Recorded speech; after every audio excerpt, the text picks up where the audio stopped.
हमेशा की तरह बोल रहा हूँ, इस सीरीज का ये चौथा एपिसोड है। अगर तुमने इस भूतिया सीरीज के पिछले एपिसोड नहीं देखे हैं तो चिंता मत करो, उसका लिंक नीचे मैं डिस्क्रिप्शन में दे दूंगा। अपने दोस्त के कमरे में खड़ा दोयोन उस मिसिंग पर्सन रिपोर्ट को पढ़ रहा था, जिसमें उस लड़की के बारे में लिखा हुआ था कि वो कितने साल की है और कहाँ गायब हुई। वहाँ पर बाकी रिपोर्ट को देखकर दोयोन समझ नहीं पा रहा था कि उसका दोस्त यहाँ पर गेमिंग करता है, तो उसने इन सब रिपोर्ट को यहाँ पर लगाया ही क्यों है। सब कुछ उसके दिमाग से बाहर था। दोयोन रिपोर्ट पढ़ने में इतना खो गया था कि उसे पता ही नहीं चला कि उसके पीछे कोई मौजूद भी है, लेकिन उसको हल्की हल्की आवाज जरूर आ रही थी, जो कि एक पुरानी लाइन थी, रिंगा रिंगा रोजेस। और ये लाइन वो लड़की दोहरा रही थी जो बनी मास्क पहने हुई थी।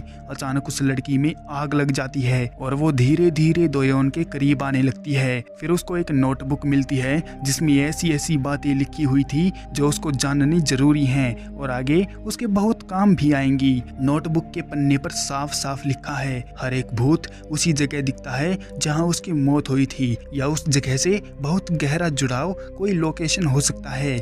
जहाँ पर उसका शरीर पड़ा रहता है वो उस जगह से ज्यादा दूर नहीं जा सकता। घूमने वाली आत्माएं ज्यादातर सुबह तक गायब हो जाती हैं जब पॉजिटिव एनर्जी सबसे ज्यादा होती है। हालांकि ये हर किसी के साथ अलग अलग हो सकता है। भले ही तुम कुछ भी कर लो, तुम इस गेम को नहीं छोड़ सकते और ना ही अनइंस्टॉल कर सकते हो। ठीक वैसे ही जैसे एक नॉर्मल डेटिंग सिम में होता है, यहाँ भी सिर्फ एक ही रास्ता है, लड़कियों से अफेक्शन बढ़ाओ और इसे आखिर तक खेलकर खत्म करो। ये नोटबुक पढ़कर लड़के को बहुत ज़्यादा डर लग रहा है। अब उसे समझ आ रहा है कि ये कोई साधारण गेम नहीं है, भूतों के साथ डेटिंग करना पड़ रहा है और गेम खत्म होने तक बाहर निकलने का कोई रास्ता नहीं है। अचानक फायर अलार्म बज जाता है और वो लड़की धीरे धीरे उसके करीब आ रही थी। उसके फोन में गेम का मैसेज आता है कि यहाँ पर खतरा है, जल्दी से यहाँ से भाग जाओ। लेकिन दोयोन तो सदमे में खड़ा था और वो लड़की उसके पास आती जा रही थी। वो गुस्से में दोयोन को देखती है। तभी दोयोन को पास में पड़ा एक पेपर दिखता है जिस पर उसके दोस्त का एक मैसेज लिखा हुआ था और वो उससे माफी मांग रहा था। आग लगने की वजह से पास में रखा गैस स्टोव लीक होकर ब्लास्ट हो जाता है और उस ब्लास्ट में अपना दोयोन मारा जाता है। इसके बाद उसकी आंखें अपनी कार के पास खुलती हैं तो वो अपने आप को जिंदा पाता है। उसने मोबाइल में अपना स्टेटस देखा कि उसके गेम में जो दिल वाली लाइन बनी हुई है वो उसकी जीवन रेखा है, मतलब उसकी अलाइव है, और ये जितनी घटती जाएगी रियल लाइफ में दोयोन की मौत हो जाएगी। इसके बाद दोयोन को कुछ भी समझ नहीं आ रहा था तो वो अपनी मोम के पास कॉल करता है तो उसकी मोम उल्टा उसी को डांटने लगती है। दोयोन अपनी माँ की डांट सुन ही रहा था, इतने में ही उसकी नज़र सामने वाले खंबे पर पड़ती है जहाँ पर लड़की का मिसिंग पोस्टर चिपका हुआ था।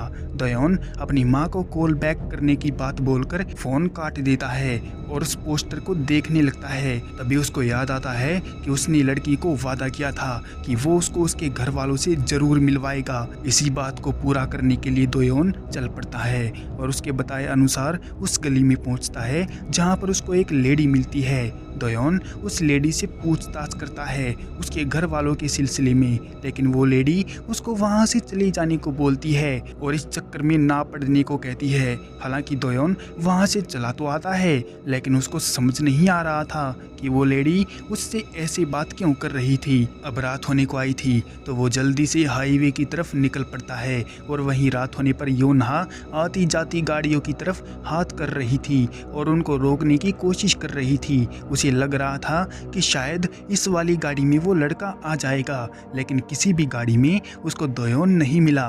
उसे यकीन था कि वो लड़का आएगा क्योंकि उसने प्रॉमिस किया था।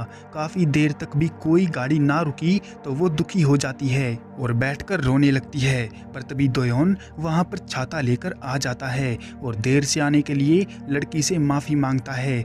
फिर वो योनहा को कार में बैठाकर चल पड़ता है और उसकी एक और मिडनाइट डेट शुरू हो जाती है। कार में दोयोन लड़की से कहता है कि वो पास ही के एक स्टोर में जाकर बैठकर बात करेंगे। फिर वो लेट आने के लिए वापस से माफ़ी मांगता है और उससे थोड़ी बहुत बातें शुरू करता है। वो कहता है कि वो आज सुबह उसके घर पर गया था ये जानने के लिए कि वहाँ पर उसके माँ बाप हैं या नहीं, लेकिन उसको वहाँ पर जाकर पता चला कि उसके माँ बाप ने काफ़ी टाइम पहले ही घर को छोड़ दिया था और अब उनके घर में कोई और ही रह रहा है। ये सुनकर योनहा काफ़ी ज़्यादा दुखी हो जाती है, लेकिन साथ ही साथ वो दोयोन का शुक्रिया अदा भी करती है और वो जानना चाहती है कि दोयोन एक मजलूम लड़की की मदद क्यों कर रहा है, जबकि वो तो बदले में कुछ रिटर्न बैक भी नहीं करेगी। ये सुनकर दोयोन उसे चिंता ना करने को कहता है, क्योंकि वो बस एक ब्यूटीफुल सी लड़की को रोते हुए नहीं देख सकता था।